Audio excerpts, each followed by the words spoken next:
నల్గొండ, ఖమ్మం, వరంగల్ జిల్లాల graduate MLC Palla Rajeshwar Reddy రాజీనామాతో ఖాళీ అయిన స్థానానికి త్వరలో జరగబోయే ఎన్నికలలో కాంగ్రెస్ పార్టీ తనకు ఎమ్మెల్సీ అభ్యర్థిగా అవకాశం ఇవ్వాలని కాంగ్రెస్ పార్టీ ఏఐసిసి నాయకులు బక్కా జడ్సన్ కోరారు. శుక్రవారం నల్గొండ పట్టణంలోని అంబేద్కర్ భవన్ లో ఏర్పాటు చేసిన విలేకరుల సమావేశంలో వారు మాట్లాడారు. బక్కా జడ్సన్ మాట్లాడుతూ తెలంగాణ ఉద్యమం నీళ్లు, నిధులు, నియామకాలతో రాష్ట్రాన్ని సాధించుకోవడం జరిగిందని, తెలంగాణ వచ్చి 10 సంవత్సరాలు అయినా కేసీఆర్ ప్రభుత్వంలో రాష్ట్రం ఎంతో అవినీతి కూరుకుపోయిందని అన్నారు. ప్రజలు కాంగ్రెస్ పార్టీపై నమ్మకం ఉంచి అధికారం ఇచ్చారని తెలిపారు. రాష్ట్రాన్ని అభివృద్ధి చేసేందుకు కృషి చేస్తామని అన్నారు. కాంగ్రెస్ పార్టీ ఆదేశిస్తే గ్రాడ్యుయేట్ ఎమ్మెల్సీగా పోటీ చేసి నిరుద్యోగుల సమస్యల కోసం కొట్లాడతానని అన్నారు. ఈ సమావేశంలో వడ్డబోయిన సైదులు, లక్ష్మణ్ యాదవ్, గిరిబాబు, విద్యార్థి నాయకులు తదితరులు ఉన్నారు.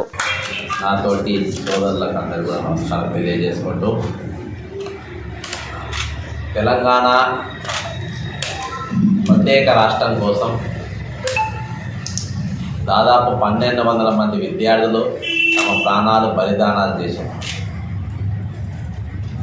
తెలంగాణ ఉద్యమ పార్టీగా కల్వకుంట్ల చంద్రశేఖరరావు గారిని ముఖ్యమంత్రిగా చేసి 9.5 సంవత్సరాలు ముఖ్యమంత్రి గద్దె మీద కూర్చోబెడితే 15,000 కోట్ల మిగిలిన బడ్జెట్తో రాష్ట్రం అప్పచెప్తే ఈరోజు 5 లక్షల కోట్ల అప్పుతోని కాంగ్రెస్ పార్టీ తిరిగి అధికారంలోకి మాకించింది.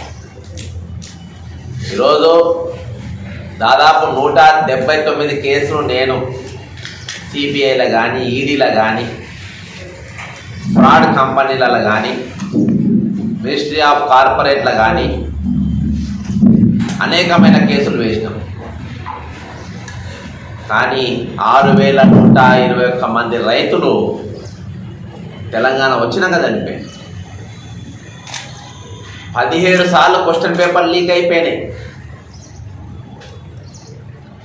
ధరణి పేరుతోని, ధరణి అనే నడిపిన కంపెనీకి ఏదైతే టెరాసిస్ కంపెనీ అనే పేరు కూడా చాలామంది తెలియదు. ఆ పేరు నేనే బయట పెట్టాను.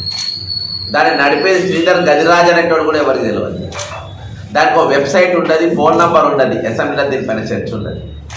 1,50,00,000 ఎకరాల భూములను ఆజమాయిషి చేసినటువంటి సాఫ్ట్వేర్ కంపెనీ నడిపే దానిపైన అసెంబ్లీలో చర్చ ఉండదు, కౌన్సిల్లో చర్చ ఉండదు.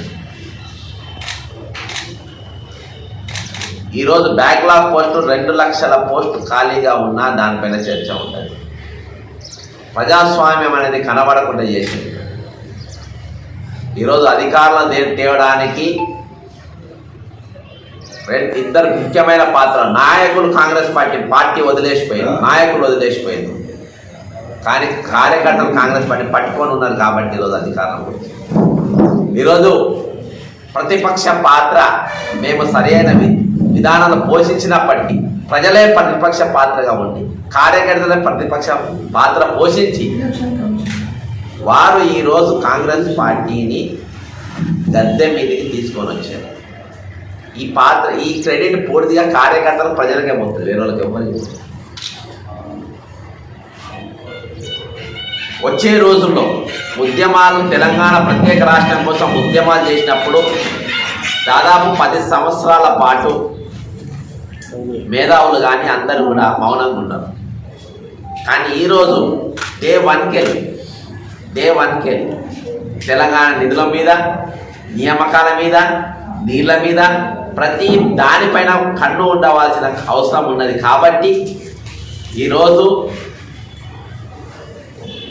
179 కేసులు పెట్టిన వ్యక్తిగా నిరంతరము కల్వకుంట్ల కుటుంబం పైన, డ్రగ్స్ మాఫియా పైన కానీ, శాండ్ మాఫియా పైన, ల్యాండ్ మాఫియా పైన, లిక్కర్ మాఫియా పైన, కాళేశ్వరం దొంగల పైన, మిషన్ భగీరథ దొంగల పైన, మిషన్ కాకతీయాల దొంగల పైన పోరాటం చేసిన వ్యక్తిగా, ప్రజలను ఒప్పించడంలో ముఖ్య పాత్ర పోషించిన వ్యక్తిగా, ఈరోజు వాటిని తిరిగి కాపాడుకోవాల్సిన బాధ్యత ఉన్న వ్యక్తిగా, ఖమ్మం, వరంగల్ మరియు నల్గొండ ఉమ్మడి జిల్లాల ఎమ్మెల్సీ అభ్యర్థిగా పోటీ చేయడానికి ఈ 3 జిల్లాల ప్రజల ముందుకు వస్తున్నారు. ముఖ్య కారణాలు ఇవి. నా దగ్గర ఉన్న ఎజెండా ఇది.